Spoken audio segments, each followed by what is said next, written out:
What if I told you that the true identity of the Hebrew people was erased from history for millennia?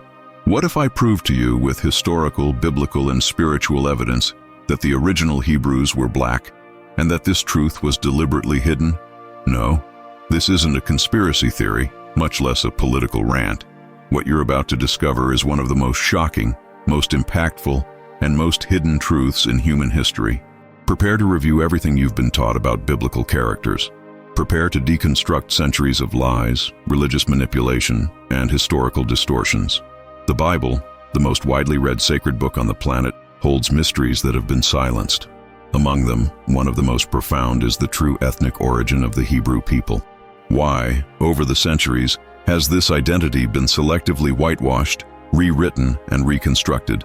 Why are the images we see of Moses, David, Solomon, Mary, and even Jesus so different from actual biblical and archaeological descriptions? There's something here they don't want you to know. A secret buried beneath centuries of dogma, spiritual colonialism, and geopolitical interests. This video is not just another Bible lesson. This video is a journey of revelation, a deconstruction, a restoration. Have you ever wondered why most biblical films portray Hebrews as light-skinned Europeans? Have you noticed how black figures have been completely excluded from the traditional biblical narrative? Have you ever questioned the fact that historical figures who lived in the Middle East and North Africa, in hot desert, sunny regions, are portrayed as if they were Nordic? There's a reason for this, and it goes far beyond art or culture. This was intentional. The history of black Hebrews has been hidden, distorted, and erased for millennia, and worse, replaced by a version that serves the interests of empires, institutionalized religions, and systems of power that would not accept a chosen people with dark skin. But the Bible leaves traces. It doesn't lie. If you know where to look, you'll see the verses that were ignored, the texts that reveal physical traits, the peoples mentioned, the prophecies that speak of slavery, dispersion, oppression, and restoration, all connected to a specific group who throughout history have been persecuted, exiled, and labeled as anything but Hebrew. And now, at this very moment, thousands of people around the world are waking up. Black people, descendants of the African diaspora, are discovering that their spiritual and historical identity goes far beyond what they were taught in schools and churches. You are about to delve into knowledge that many avoid, knowledge that challenges institutions, knowledge that frees the mind and awakens the soul. But before we continue, I want to ask you something. Don't watch this video through the eyes of institutionalized religion. Watch with an open heart, with curiosity, and with the courage of someone willing to face the truth, even if it makes you uncomfortable. Because what comes next could forever change how you read the Bible, how you see yourself, and how you understand God's plan. And now that you know where you're standing, let's start at the beginning of the great deconstruction, who the Hebrews of the Bible really were, and what history tries to hide about them. But before I delve any deeper into this age-old mystery, I need your attention for a moment. If this topic has touched you in any way, if something inside you resonated with this forgotten truth, leave your comment below. Tell us what you think, what you feel, or even if this is new to you. Your participation is essential, because this conversation needs to happen, and it starts with you. Every comment helps this video reach more people who, like you, are seeking answers that aren't found in pulpits or textbooks. We are talking about spiritual reconnection, identity recognition, and historical healing. And if you believe this knowledge needs to be spread, if you feel this truth has been buried for too long, then click that like button right now. This simple gesture sends a message to the algorithm saying, this content matters. Yeah, and of course, if you're not already subscribed to the channel, now is the perfect time. Here in each video, we bring up topics that the system would rather you never know about. Hidden mysteries of the Bible, erased truths, stories that were silenced, all revealed with depth, respect, and courage. Don't let this revelation die here. Be part of this mission. Comment, like, and subscribe. Now then, let's move on. Let's move on then. Because to understand why black Hebrews were erased from history, we need to go back in time. Back far beyond European history books, far beyond what you were taught in school or even in church. because the origins of the Hebrews are deeply connected to the land of Africa and the ancient Middle East. It's no coincidence that the great patriarchs of the Bible, like Abraham, Isaac, and Jacob, lived in regions we now call Mesopotamia, Canaan, Egypt, and Ethiopia. These aren't cold lands with fair-skinned, blue-eyed people. Quite the opposite. We're talking about hot, desert-like regions where the people were dark, with strong features, curly hair, and features very reminiscent of the African descendants we know today. Abraham came from Ur of the Chaldees in ancient Mesopotamia, now southern Iraq. From there he migrated to Canaan, modern-day Israel and Palestine by way of Egypt. This trajectory is not European. This journey took place not between Swiss mountains, but between the desert sands, the palaces of the pharaohs, and the ancient peoples of Africa and the East. And here we begin to see the first sign. If the Hebrews lived in these places, surrounded by Ethiopians, Egyptians, Canaanites, and dark-skinned peoples, why would they be any different? Why have they always been portrayed as white in modern representations? The answer is not historical. It is political. It is religious. It is controlling. Over the centuries, there has been a systematic effort to visually rewrite the biblical narrative. When Christianity became institutionalized in Europe, especially after the Roman Empire embraced the Christian faith as official, a silent and deadly transformation began. The Bible ceased to be merely a sacred book and also became a tool of power. And since all power seeks to control the perception of the masses, it was necessary to Europeanize the faith. If God's chosen people were portrayed as black, if Jesus were portrayed as black, if the apostles were portrayed as black, how could centuries of slavery, persecution, and genocide against Africans and their descendants be justified? How could people be colonized with the Bible in one hand and chains in the other if the sacred figures resembled the colonized? The response was simple and cruel. They rewrote everything. Hebrews began to be depicted with fair skin, blue eyes, and straight hair. The figure of Christ, who likely resembled a desert Jew, dark brown skin, curly hair, and an Arab African face, was transformed into the stereotype of the idealized European of the Renaissance. This wasn't an artistic error. It was a strategy. And this strategy spread like poison. It permeated Hollywood films, illustrated Bibles, church-stained glass windows, and Sunday school classrooms. Thus, entire generations grew up believing in a fabricated image. But archaeology, geography, logic, and even the Bible itself scream otherwise. When Moses flees Egypt and is mistaken for an Egyptian, this is no small detail. The Egyptians were black. The pharaohs, the nobles, the workers, they all had dark skin. If Moses were white, as so many films show, it would be impossible for him to be mistaken for an Egyptian. This happens more than once. We also have accounts of Paul being mistaken for an African. In other words, there was a physical similarity between the Hebrews and the African peoples. They were seen as part of the same ethnic group. And this brings us to a profound point.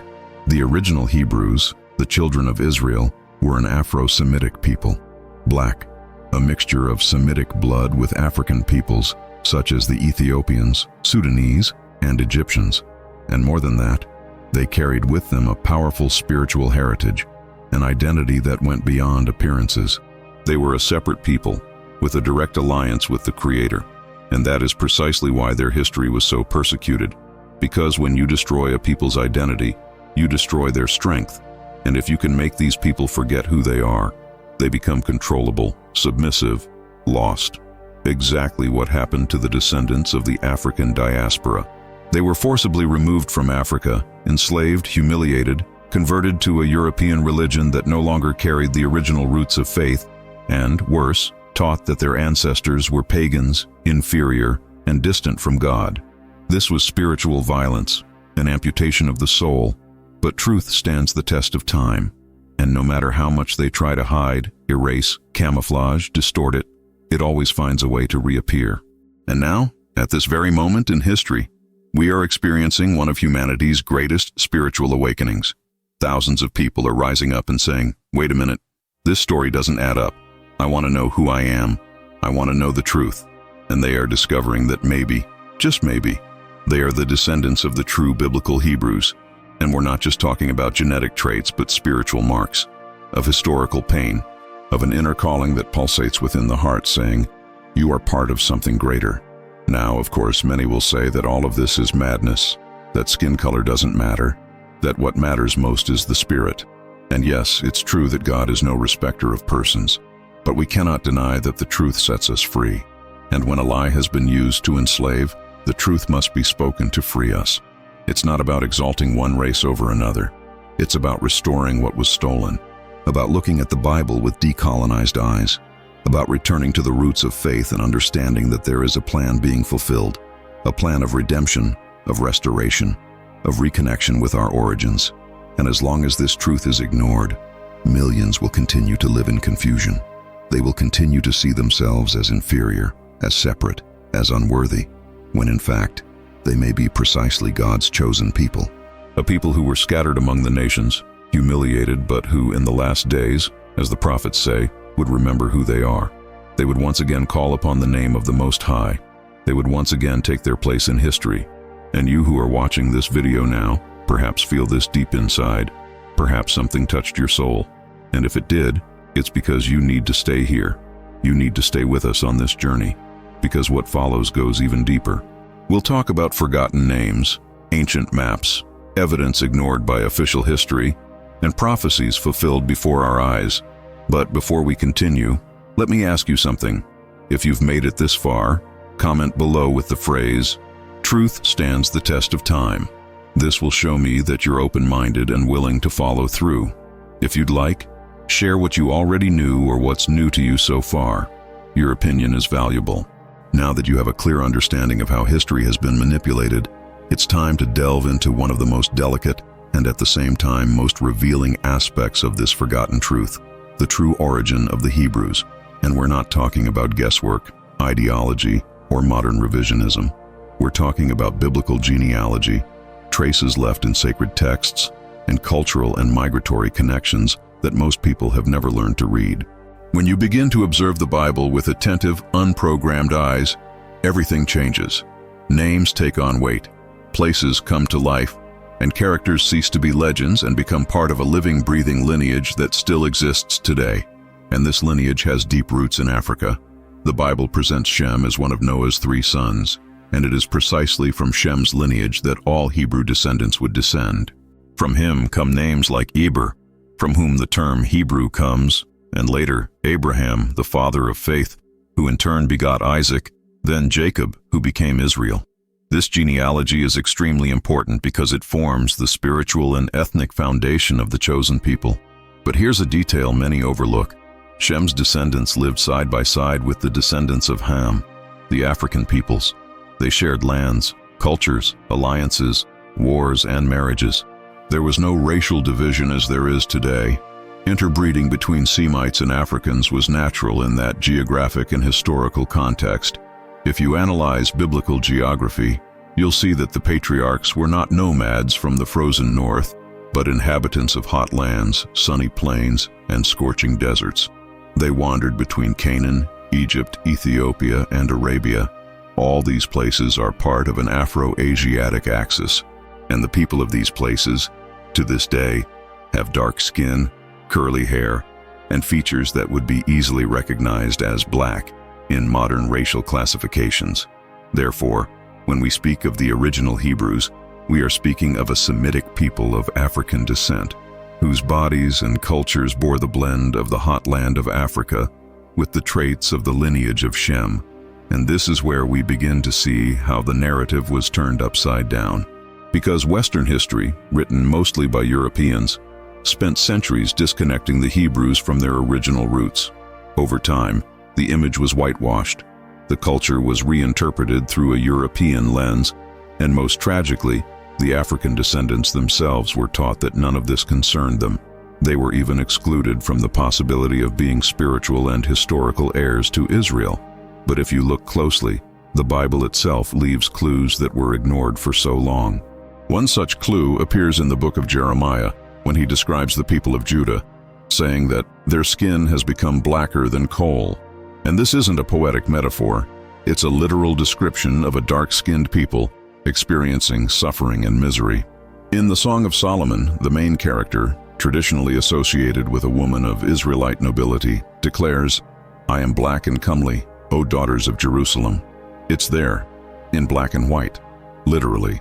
And yet for centuries this verse was neglected, softened, and reinterpreted by theologians who refused to accept the most obvious evidence. The Hebrew people were dark, black. There were no blue-eyed blondes writing the Psalms on the banks of the Jordan. Another point worth noting is the direct connection between the Hebrews and Egypt. For centuries, the Israelites lived in Egyptian lands, both in periods of refuge and slavery. As we've seen, the ancient Egyptians were black. This isn't a debate. It's an archaeological fact. They left behind paintings, sculptures, tombs, mummies, and all of them point to a dark-skinned people. If the Hebrews lived with, intermarried with, fled, and were mistaken for Egyptians on numerous occasions, as happened with Moses, Paul, and even Joseph, it's clear that their appearance was similar. If Moses were white, he wouldn't have been mistaken for an Egyptian. If Joseph were blonde, he wouldn't have become governor of Egypt without causing visual shock. This isn't a detail, it's evidence. And that's where things start to get uncomfortable for many people, because this truth shatters an entire historical construct. It challenges Hollywood films, Renaissance paintings, textbooks, and even traditional sermons. And it also challenges the self-image of many people of African descent, who grew up believing they were mere slaves, with no noble past, no spiritual connection to the Bible, when in fact, they may be the very children of Israel who lost everything, except the promise. The promise that in the last days, even scattered, even forgotten, even humiliated, they would remember who they are. And don't think this is just a fancy theory or an internet fad. It's something many scholars have been saying for decades, but have been silenced. It's something many spiritual leaders know but don't teach.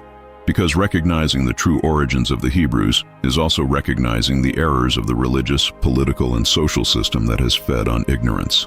And that's why this video is so important, because it sheds light where there has long been darkness. And in doing so, it lights a fire in the hearts of those who listen. Maybe you're feeling that fire right now, a good uneasiness, a restlessness, as if something is being unlocked within you. This is no coincidence.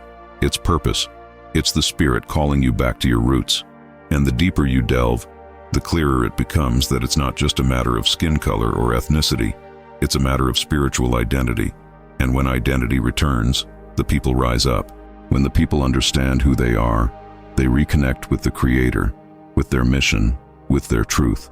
And that changes everything. By the way, I want to make a request now, but only if you truly felt this resonate with you. If you're with me this far, comment below with the word roots. That's it. This word will show that you're committed to this journey. And if you'd like, also write what this part of the video awakened in you. Some people feel anger, others feel relief, some cry, others just want to know more. Share this with me, because I read everything. And it is at this point that we need to look closely at one of the most subtle yet devastating strategies used to erase the identity of the Hebrews throughout history: the visual manipulation of sacred images. Yes, because when truth could no longer be destroyed by facts, it was combated with an even more powerful weapon: the image. Control of the narrative began to manifest itself not only in words, but in visual representations. And this profoundly affected the way millions of people came to imagine, feel, and even worship biblical characters. Have you ever stopped to think why almost every image of Jesus you've ever seen is of a white man with light eyes, straight hair, and European features? Is this just a coincidence? Is it simply an unintentional aesthetic choice? Or is there a much deeper reason behind this choice, repeated over and over again? Let's be blunt. This image of Jesus popularized by the West is a construction, a fabrication, an artificial portrait that doesn't correspond to the historical, geographical, or cultural data of the time in which he lived. Jesus was born in Bethlehem, raised in Nazareth, and lived in a region known as Galilee, surrounded by Afro-Semitic peoples with dark skin, Oriental features, and an appearance very different from the white idealization of European Christianity. Jesus wasn't European, never was. And yet, in every stained glass window, in every Renaissance painting, in every illustrated Bible, there he is, white, pale, gentle, with a gaze that seems more like that of a Roman aristocrat than that of a desert man who defied empires and religions. But this choice was no accident. It was an intentional strategy of cultural, religious, and psychological domination. As Christian Europe began to expand its empires, colonize peoples, conquer lands, and impose its religion, it needed an image of God that resembled the colonizer, not the colonized. And that's exactly what they did. By transforming Jesus into a white man, the underlying message was clear. Divine power belongs to us. God looks like us. And you, who have dark skin, are different. You are below. It's painful, but it's true. This visual manipulation was so effective that even black people began to worship a God who didn't look like them, to venerate white saints, blonde angels, and to see themselves outside the image of the sacred. The disconnect was complete, and over time this became normal. Almost no one questioned it anymore. After all, that's how the church portrayed it. That's how movies portrayed it. That's how children's Bibles taught from an early age. The symbolic cleansing was done.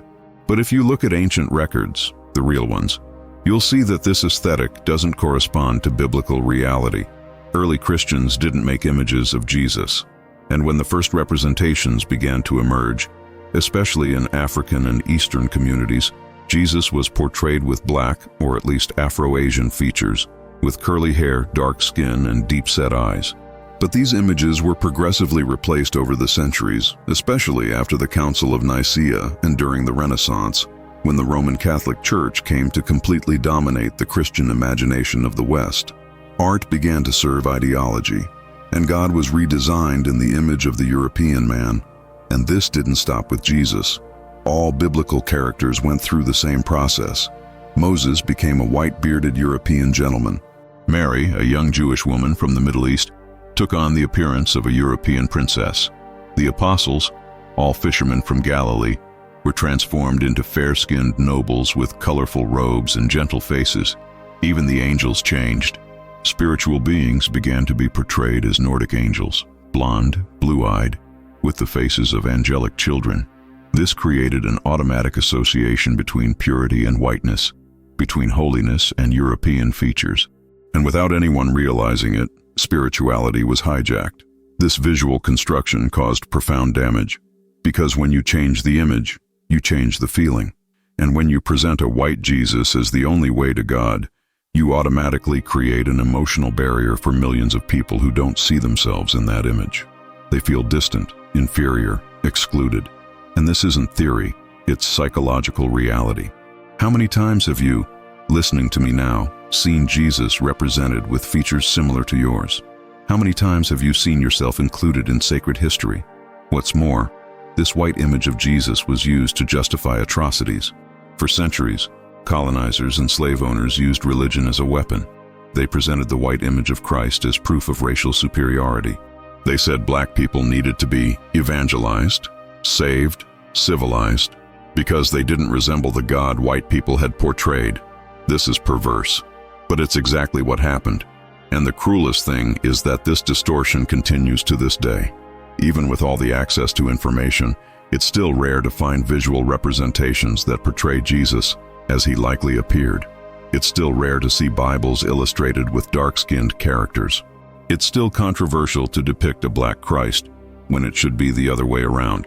The controversy should lie in accepting for so long an aesthetic lie that served the cultural dominance of one part of the world over another. That's why this conversation needs to happen. That's why this video exists. Because restoring the true image of biblical characters is more than a historical matter. It's a spiritual matter. When you begin to see the patriarchs, the prophets, the kings, and the Messiah himself with the real characteristics they had, something changes within you. A flame is ignited. A connection is reestablished, and you understand that you are part of this story, that the Bible is yours too, that the Hebrew people may be closer to you than you were led to believe, and that changes everything. Now tell me, have you ever thought about this before? Have you ever felt this strangeness when seeing sacred images always white? Or is this opening your eyes now? If you've made it this far, I want to ask you something simple. Write the phrase, "God has no color, but truth matters," in the comments. Write this if this part of the video touched you, and if you'd like, share how you felt before and what you're feeling now. I read everything carefully because this dialogue is part of the awakening. Now that we've dismantled the artificial image created about biblical characters, it's time to take another step toward the truth. And this time, we'll talk about proof, concrete evidence, discoveries that weren't invented by theories or visions, but were excavated from the earth, preserved by time, and silenced for convenience's sake. Because what archaeology has discovered, and continues to discover, doesn't match the narrative taught in schools, churches, and seminaries. And that's precisely why so many of these discoveries were hushed up, ignored, or ridiculed. When the truth doesn't serve the powerful, it's buried again. But this time, it's resurfacing with a vengeance. Let's begin with a region that is central to the entire biblical narrative: Egypt. Excavations conducted over the past few centuries have revealed thousands of tombs, inscriptions, papyri, temples, ceremonial objects, and statues. And the overwhelming majority of these depictions depict a people with dark skin, African features, and curly or braided hair. This in itself contradicts the image many have of the ancient Egyptians. But what truly stands out is the similarity between these Egyptians and the Hebrews described in the Bible, especially during the periods when the Israelites lived in Egypt, both as guests and as slaves. In fact, there are ancient inscriptions on the walls of pharaonic tombs that show foreign workers constructing monuments with physical characteristics identical to those of modern-day Africans: thin bodies, dark skin, curly hair. These records have often been identified as references to the Hebrew people. This confirms what has been said before. If the Hebrews lived with the Egyptians, intermarried with Egyptians, were mistaken for Egyptians, it's because they resembled Egyptians. The Bible itself shows that Moses was mistaken for an Egyptian, and if he were white, this confusion would be impossible. But Egypt isn't the only place that holds clues. When we turn our attention to Ethiopia, the connection becomes even more striking. Ethiopia is one of the oldest civilizations in the world. It has written and archaeological records that date back to before the Roman Empire. And in its mountains and plains, inscriptions in ancient Hebrew, remains of synagogues, Jewish ceremonial objects, and manuscripts have been found that point to the presence of Hebrew tribes in the region. There is even an entire line of Ethiopian kings who claimed direct descent from the tribe of Judah, more specifically from Solomon, through the Queen of Sheba. This story, although seen as legend in some circles, is taken extremely seriously in Ethiopian tradition and is supported by ancient documents that are often ignored in the West. Moving on to Sudan and Nigeria, we find even more surprising artifacts. In excavations on the banks of the Nile and in mountainous regions of Nigeria, local archaeologists discovered ceremonial objects inscribed in Paleo-Hebrew, the alphabet used by the ancient Hebrews, statuettes with distinctly African features, covered in symbols from the Mosaic tradition, and more: amulets, clay lamps, fragments of biblical texts, and even cultural practices that remain alive today in specific tribes, such as the Igbo, who claim direct descendants of the lost tribes of Israel. But if all this exists, why haven't most people heard of it? Why isn't it in school textbooks? Why isn't this information taught in theological seminaries? Why doesn't it ever appear in official documentaries about the history of the Bible? The answer is simple and painful. These discoveries disrupt the dominant narrative. The story we've been taught, the story of the Bible, has been molded to fit a European mold. And anything that contradicts that mold is discarded, not for lack of evidence, but for excessive discomfort. Imagine if religious systems built on the idea of a European God had to admit that the chosen people were black. Imagine the spiritual and psychological impact this would have on millions of people who spent their entire lives believing God didn't look like them, that they were merely guests at the table, not legitimate children of the covenant. It would change everything, and that's why there's so much silence surrounding this archaeological evidence. Many archaeologists know this, many professors know this, some even want to speak out, but they're silenced, excluded from scientific publications, and ridiculed in academia, because whoever controls history controls people's consciousness, and whoever awakens is no longer manipulated. But the truth is coming to light. Slowly it is escaping from the tombs, the scrolls, the forgotten stones. And every object, every fragment, every discovery, no matter how small, screams to anyone who has ears. The original Hebrews were black. They were in Africa. They were scattered, but they were never erased from the memory of the eternal. And now, more than ever, this evidence is aligning with the spiritual awakening taking place around the world. Archaeological evidence is giving voice to prophecies. It is confirming what the Spirit is already breathing into the hearts of those who sincerely seek. And you, who are here, watching this video, may be feeling this within yourself. Perhaps you're beginning to understand why so many pieces of the puzzle of your faith didn't fit together. Perhaps now everything begins to make more sense. Because when you reconnect with your origin, you understand your destiny. When you recognize your identity, you begin to live your mission. And this mission is greater than any institution. It's greater than any religious title. It's a mission of restoration, of spiritual justice, of collective healing, a return to our original purpose. And before we move on to the next section, I have a special request. If this content resonated with you, if this information touched something deep within you, leave the phrase, "The stones cry out the truth," in the comments. Write this so I know you have an open mind and heart to see this journey through to the end. And if you'd like, share what has surprised you most so far. I read everything with great care. After delving into the archaeological evidence that was silenced, we need to understand the next step in this story, the fate of the Hebrews after being scattered and persecuted over the centuries. It's not just a question of the distant past, but of identity, legacy, and prophecy that echoes to this day. The original Hebrews were not confined to one land or a limited territory. Expulsions, captivity, forced migrations, and displacements spread them throughout the world, and this includes the deep connection with the African continent and the Afro-descendant peoples who now inhabit the Americas. Understanding this diaspora is fundamental to understanding how the story of the Bible was manipulated and why millions of people still carry their Hebrew heritage without knowing it. When we speak of the dispersion of the Hebrews, we are not simply talking about a voluntary migration. We are talking about a sequence of events that combine military conquest, political persecution, and religious manipulation, all aimed at separating the people from their homeland and obscuring their identity.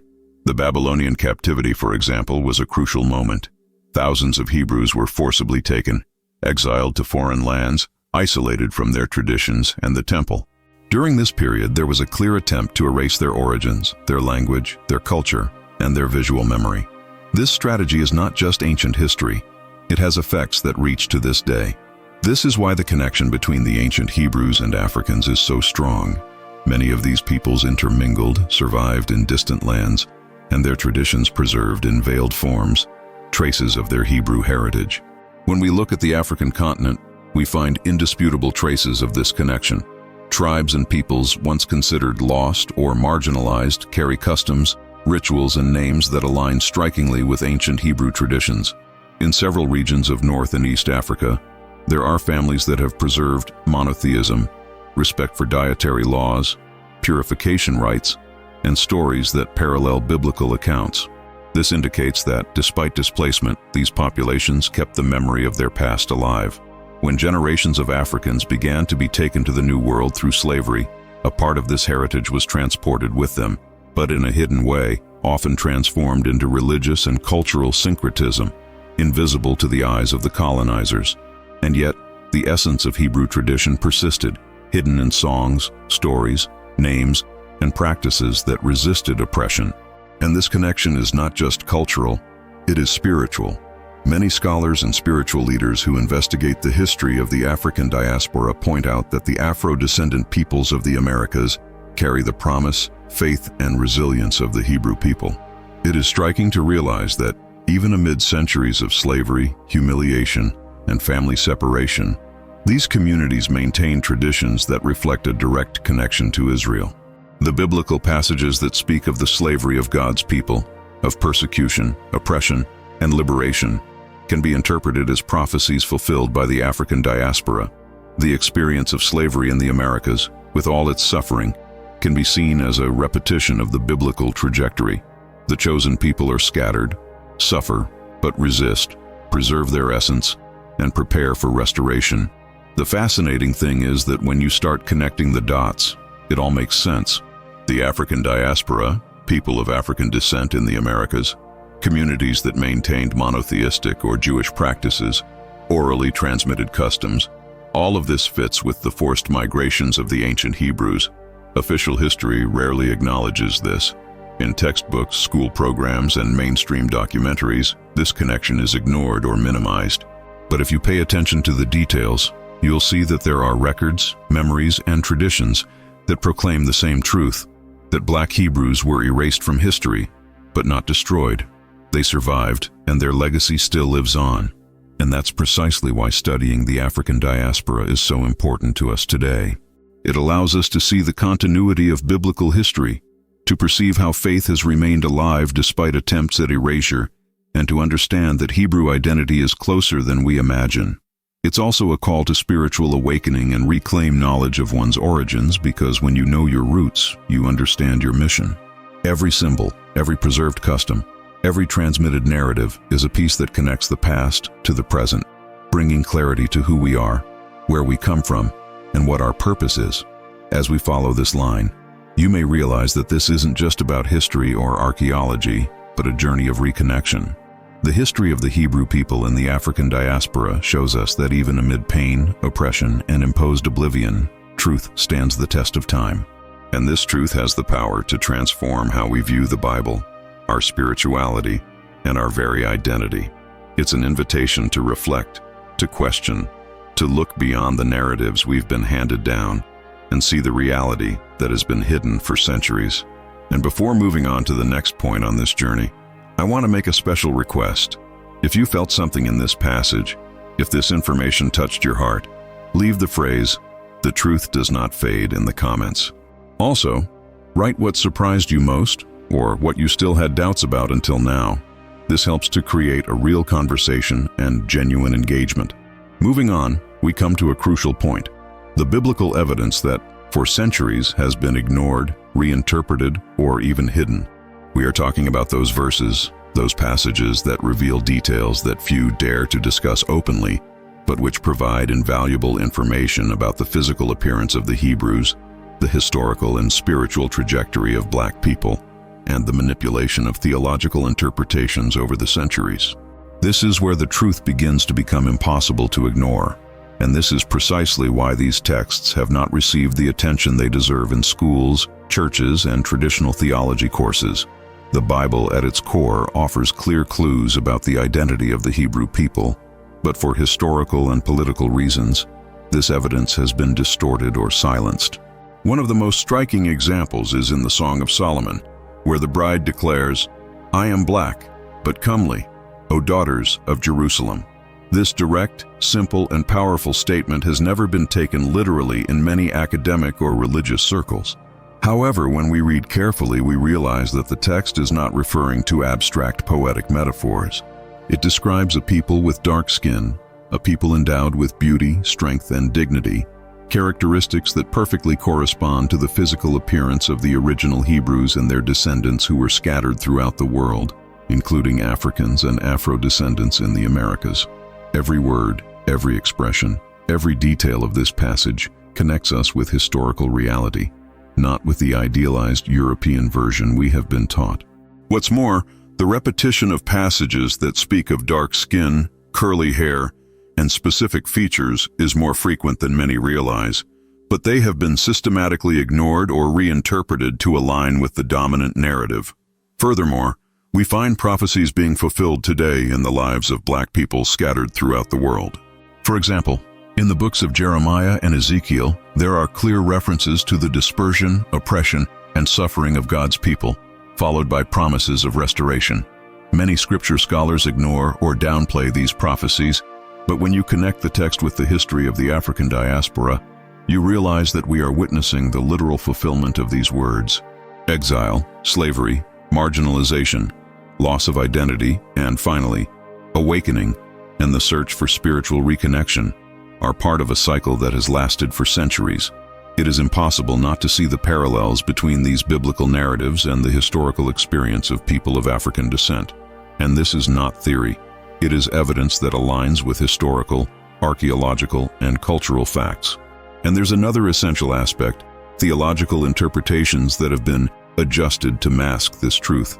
Over the centuries, religious leaders, commentators, and theologians have reinterpreted biblical passages in ways that whitewash the characters, minimize the presence of Black Hebrews, and present a narrative that favored specific interests of power, control, and colonization.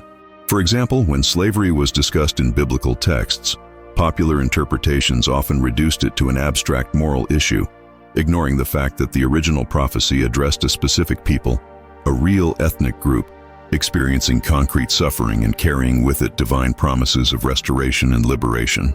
This distortion was crucial in leading entire generations to accept a distorted view of the Bible without questioning who the characters really were and what they looked like. If you stop and analyze, you'll see that these manipulations aren't mere coincidences. They're systematic. They were designed to transform the perceptions of millions of people, to shape beliefs, to define who could feel part of God's people and who should feel excluded, invisible, marginalized. And that's precisely why when someone begins to realize that the original Hebrews were black, that the Bible contains proof of this, and that manipulated history has led us away from the truth, a spiritual and intellectual revolution takes place within us. It's the moment when faith ceases to be merely a learned concept and becomes a living experience, an awakening of identity, heritage, and connection with the divine. And the beauty of it all is that we don't have to accept anything without question. The Bible offers data, clues, and contexts that can be studied, compared, and interpreted in light of archaeology, anthropology, and history. When you begin to read carefully and without prejudice, you realize that the black Hebrews never disappeared, that their stories were purposefully silenced, and that the sacred texts have always allowed the truth to be revealed, even if it was slow, silent, and hidden for centuries. Each verse, each narrative, each prophecy is a piece of a puzzle that, when assembled, shows that the Hebrew identity is much richer, more diverse, and more real than we have been taught. As this truth unfolds, it's important that you participate. If this passage surprised you, leave the phrase, "The Bible reveals the hidden" in the comments. Also, write if you've noticed any of this evidence before, or if this is opening your eyes for the first time. Share your thoughts, because each comment helps others connect with this journey of discovery. After exploring the biblical evidence that has been ignored, the question that naturally arises is, why was so much truth hidden for centuries? The answer is profound, painful, and at the same time, extremely revealing about how power perpetuates itself throughout history. It's not just accidental manipulation or misinterpretation. It's a carefully crafted strategy linked to European colonization, imperial Christianity, and the spiritual and cultural control over millions of people. When you begin to connect these dots, you realize that the concealment of black Hebrew identity is not a historical accident.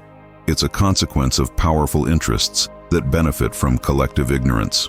European colonization, which spread throughout the world from the 15th century onward, brought not only armies and ships, but also ideas, symbols, and narratives that justified domination over other peoples. It was in this context that the European Christian Church played a central role. The religious narrative was carefully shaped to create a sense of cultural and spiritual superiority. Depicting biblical characters as European, blonde, and light-skinned was not an innocent aesthetic choice. It was a deliberate decision that associated holiness and divine power with the image of the colonizer, while the colonized peoples, especially black people, were presented as marginalized, inferior, and disconnected from their original spiritual heritage. And it doesn't stop there. The manipulation also extended to education, art, literature, and politics. In textbooks, sermons, and historical narratives, the official version always emphasized a European Christ, a European chosen people, and a religious tradition shaped by Western standards. This standardization of images and concepts had a powerful psychological effect. It created an implicit belief that divine power, spiritual knowledge, and historical legitimacy were tied to a particular racial and cultural group, while others were systematically excluded from the narrative. And this exclusion was not only symbolic but also practical, because it perpetuated inequality, slavery, economic domination, and political control. Over the centuries, theologians, religious leaders, and historians aligned with the dominant powers reinforced this narrative. Anyone who questioned it or presented contrary evidence was silenced, discredited, or marginalized. Thus, knowledge about the true identity of the Hebrews was gradually erased, and those who could claim their heritage were prevented from doing so. And here comes a point that many still don't fully understand. Spiritual ignorance is not just a lack of information, but a tool of power. The more the population believes lies about its origins, the less able it becomes to resist, question, or reclaim its legitimate identity. Who profits from this? those who hold historical, political, and religious power, those who control the narrative, education, and interpretation of faith. And when we look at the world today, we see that this dynamic persists, albeit less explicitly. Many educational systems still minimize or ignore the connections between Hebrews and Africans. Many religious institutions still prefer white or idealized versions of biblical characters because challenging this would mean admitting historical flaws, injustices, and manipulations that remain as legacies to this day. It's as if the truth is too dangerous to be fully revealed, because it empowers people, reconnects the community with its own history, and breaks down power structures that have for centuries been sustained by the maintenance of ignorance. And it is precisely this ignorance that maintains cycles of oppression and exclusion. When people don't know who they truly are, when they don't understand their spiritual and historical heritage, they become vulnerable to manipulation, empty promises, and doctrines that don't reflect the reality of their faith. It's a silent but profound violence that spans generations. And when you begin to realize the extent of this concealment, you begin to understand that truth is not just a matter of academic curiosity, but a spiritual and moral necessity. Knowing the true identity of the Hebrews is to reclaim one's connection with God, the Bible, and history, and it is also an act of resistance against centuries of manipulation. Therefore, every archaeological discovery, every verse analyzed, every tradition preserved among Afro-descendant peoples becomes even more important. They are not just pieces of the past, they are living proof that truth endures, even when attempts are made to bury it. And it is also a direct invitation to reflection. Who benefits most when a people's identity is erased? Who loses most when the truth remains hidden? And above all, what can each of us do to recover knowledge of our own history and spirituality? When you realize that history is not always told by the righteous, you begin to question, investigate, reflect, and seek the truth for yourself. And before we move on to the next section, I want you to engage in a practical way. If this part of the video resonated with you, if you feel like you're beginning to see the patterns of manipulation, leave the phrase "spiritual ignorance does not dominate me" in the comments. Also, write if you've noticed some of these strategies before, or if this is completely new to you. Sharing your insight helps others reflect, strengthens engagement, and creates a community of people who want to discover the truth. After understanding the hidden and forbidden side of the Hebrew story, it's time to see how the truth begins to emerge, gradually but powerfully, the restoration of spiritual identity. This is a transformative point because it shows that, despite centuries of manipulation, exclusion, and erasure, the scattered people have not lost their essence, their calling, and above all, their ability to recognize themselves. Thousands of Black people around the world are awakening now, connecting with the Hebrew heritage that has always belonged to them. And this awakening is profound, not only intellectual, but spiritual, emotional, and cultural. It is a moment when history, faith, and identity meet to rebuild what was stolen. When we talk about this restoration, we're not just talking about historical facts or academic curiosity.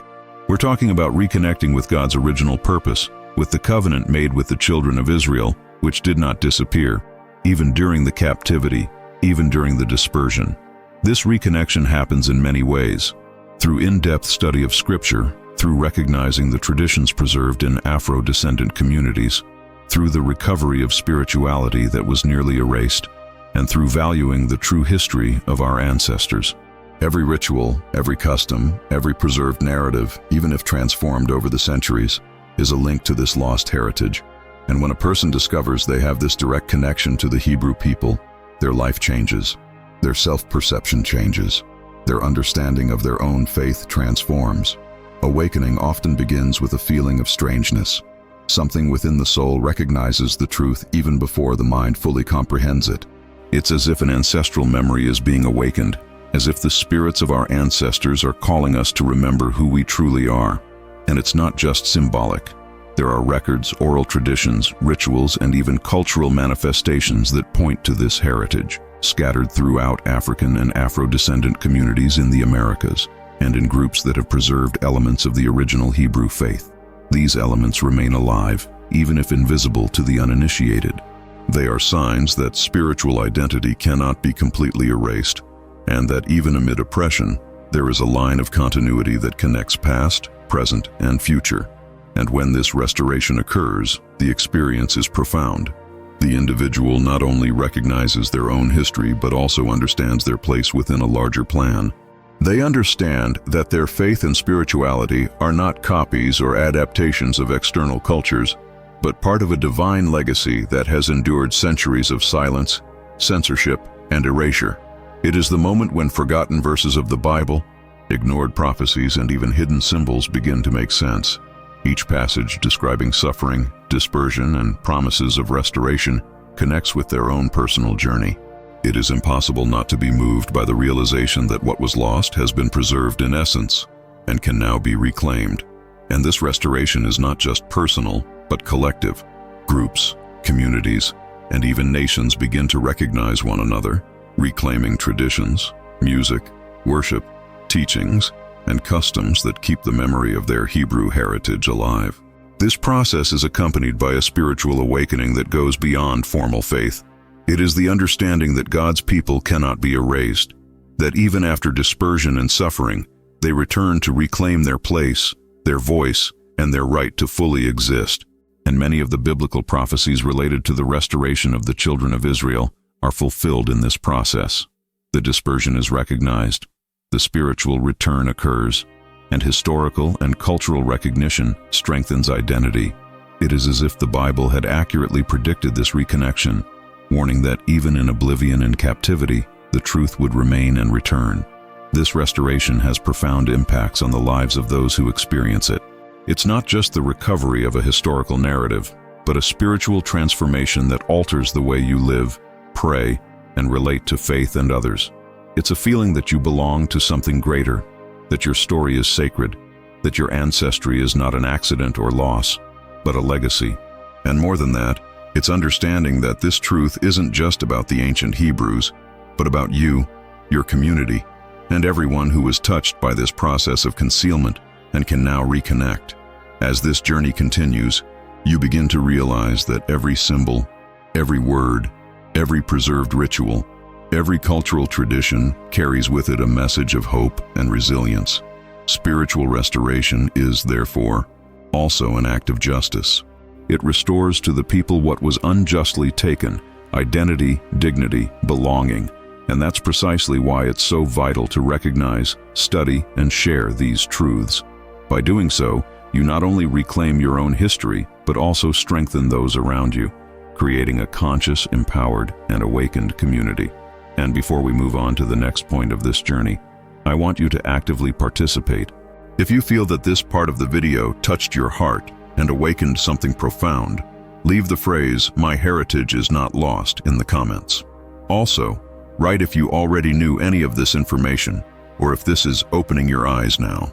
Sharing your insight helps create a chain of awareness and engagement that strengthens the message and connects people who are awakening to the truth. After witnessing the awakening of spiritual identity comes the most intimate, most profound moment. How does all this change for you, for your faith, for your life? This is where the journey ceases to be merely historical, archaeological, or theological, and becomes personal. Because we're not just talking about ancient figures, distant events, or ancient texts. We're talking about you, your place in history, your identity, your understanding of God, and who you truly are. When the truth about the Black Hebrews and their trajectory, hidden for millennia, begins to emerge, the first reaction is usually shock. It's hard to believe that something so fundamental could be manipulated, distorted, and erased. But the impact goes far beyond the initial shock. It reaches the core of faith, conscience, and soul.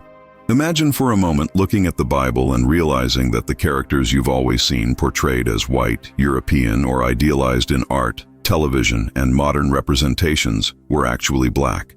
Imagine realizing that the patriarchs, prophets, leaders, and even Christ himself carried the same ancestry that millions of people of African descent have preserved for centuries, often in secret, often silently, but always with their heritage alive within them. This discovery radically changes your perception of faith, because it's not just about knowing who you are historically, but about recognizing that your connection with God has never been mediated by lies or distortions. It has always existed, waiting to be remembered, rescued, and reclaimed. When you realize this, you begin to reflect on everything you've learned, the traditions passed down, the interpretations you've received, the images you've seen in church or in history books. Suddenly, everything takes on a new perspective. Every verse in the Bible, every prophecy, every narrative of captivity, exile, and liberation takes on a deeper, more real, more personal meaning. You begin to see a historical and spiritual continuity that spans centuries and connects the past with the present in a concrete way. This transforms the way you read the Bible, the way you pray, the way you see yourself in the world. And the impact is not only spiritual, but also identity-based. Knowing that you are part of a line of descent that has withstood time, oppression, and oblivion changes your self-esteem, your perception of worth, and your understanding of purpose. You realize that you are not just a victim of distorted stories or centuries of invisibility. You are a legitimate heir to a spiritual and cultural heritage that was hidden but never lost. This understanding strengthens faith because it gives meaning to life, reconnects the individual with the divine promise, and shows that spiritual identity does not depend on what others tell you, but on what the truth reveals. And this truth also confronts choices. It creates a moment of deep, almost philosophical reflection, which demands courage. Because now you are faced with a decision. Continue believing in a comfortable narrative, one that was constructed to be accepted without question, or embrace the truth that liberates, challenges, and transforms. It's a choice that goes beyond the intellect and reaches the heart. Accepting the truth about the Black Hebrews, about the hidden history, and about your own connection with God is accepting the responsibility of living a genuine faith, of reclaiming your own identity, and of actively participating in the restoration of a history that was nearly lost. It is a call to awaken, reflect, and act on the knowledge gained, and the effect of this choice is profound. When you decide to embrace the truth, you begin to live differently. Every prayer, every study, every spiritual practice takes on weight, purpose, and direction. You begin to realize that faith isn't just ritual or tradition. It's a reconnection with your origins, a recognition of your own ancestry, and an understanding of your role in fulfilling the prophecies that still unfold today. This transforms not only your spiritual life, but also your mental, emotional, and social life, because understanding your own story brings strength, courage, and clarity of purpose. As we reflect on this truth, we also realize how it connects us to a global community of people who are awakening. We are not alone in this process. Thousands, perhaps millions, are undergoing the same awakening, recognizing their spiritual heritage, rebuilding their identity, and reclaiming what has been hidden for millennia. This collective consciousness creates a powerful effect. It strengthens the sense of belonging, promotes unity, and creates a movement of recognition and appreciation for the historical and spiritual truth that had been dormant. And it's at this point that I want to invite you to actively participate. If you feel that this reflection has impacted your faith and your perception of your own identity, leave the phrase, "I embrace the truth that sets you free," in the comments. Also, write what touched you most or what you felt when you realized that part of the story you were told wasn't complete. This is an opportunity to connect with others who are awakening, to share insights, and to strengthen the message. As we reach this point in our journey, it's impossible not to pause and reflect deeply on the impact that all this truth has on you. We're not talking about distant facts, biblical characters, or isolated archaeological records. We're talking about something that touches the essence of your faith, your spirituality, your deepest identity. When you understand that the original Hebrews were Black, that history has been manipulated, that sacred texts have been reinterpreted to hide the truth, you begin to realize that everything you've learned about God, the Bible, and your own place in the world needs to be revisited. This revelation transforms the way we read Scripture, interpret passages, understand prophecies, and above all, connect with the Creator. This is a delicate moment because the human mind tends to resist change. For centuries, we have been conditioned to believe a comfortable version of history, a version that doesn't question, that fits the structures imposed on us, and that often reinforces inequalities and injustices. But now, faced with concrete archaeological, cultural, and biblical evidence, a choice arises. Will you continue to believe this comfortable lie, or allow yourself to embrace the truth that liberates? This question is not rhetorical. It requires courage, self-honesty, and a willingness to confront convictions that may have been shaped by generations of manipulation. And this decision directly impacts your faith, because faith is not just believing what we've been taught. Faith is knowing, understanding, and connecting with the truth consciously and personally. By accepting this truth, you realize that your spiritual identity has never been separate from the true history of God's people. On the contrary, you begin to see that you belong to a lineage of resistance, courage, and promise, one that has survived oblivion, oppression, and exclusion. Every verse, every preserved tradition, every custom maintained even under conditions of captivity, becomes a link that connects you directly to those ancestors who were scattered throughout the world, but who never lost the essence of what it means to be a son or daughter of the Most High God. Faith ceases to be abstract and becomes alive, pulsating, rooted in an identity that resists time and manipulation. This understanding also profoundly changes how you see yourself in the world. The perception of inferiority, marginalization, or spiritual disconnection begins to fade, replaced by a sense of belonging, dignity, and spiritual power. You come to understand that the oppression imposed on your ancestors does not define who you are, and that hidden history can be reclaimed, not just as memory, but as a source of strength, inspiration, and transformation.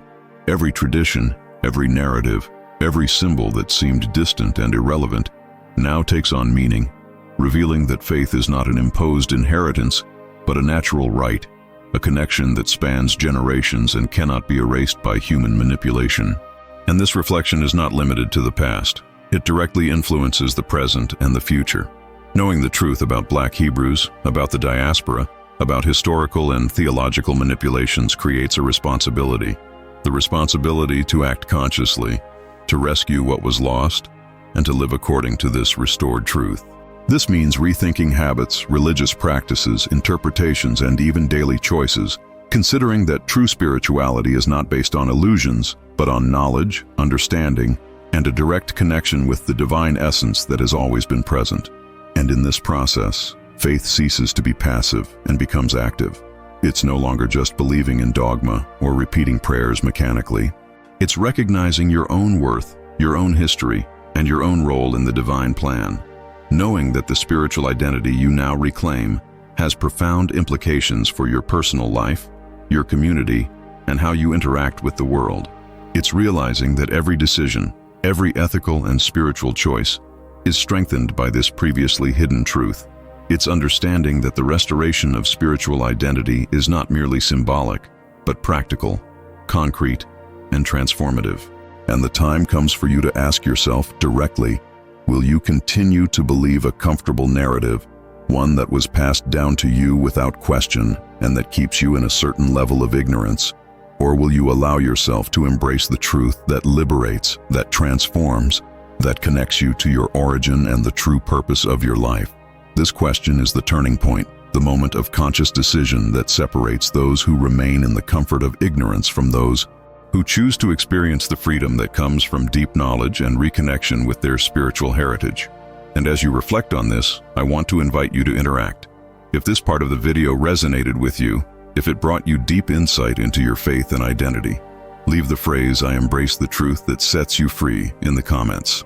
Also, write what touched you most or what feeling arose when you realized this connection with your own spiritual history. Each comment helps strengthen the community, allows more people to awaken, and creates a current of consciousness that expands the reach of this message. Wow! If you've made it this far, it means you've truly dedicated yourself to this journey of discovery. Congratulations.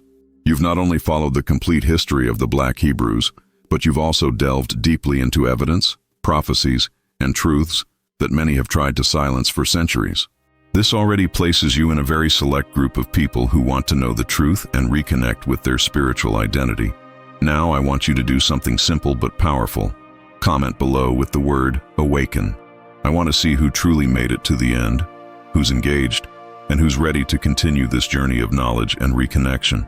Also, take the opportunity to write about what most surprised you or changed your perspective on the Bible, history, and your own heritage. I read every comment and love seeing each insight shared, and if you haven't liked it yet, do so now. This simple gesture helps the video reach more people who, like you, need to discover these forgotten truths and reclaim their spiritual identity. Don't stop here.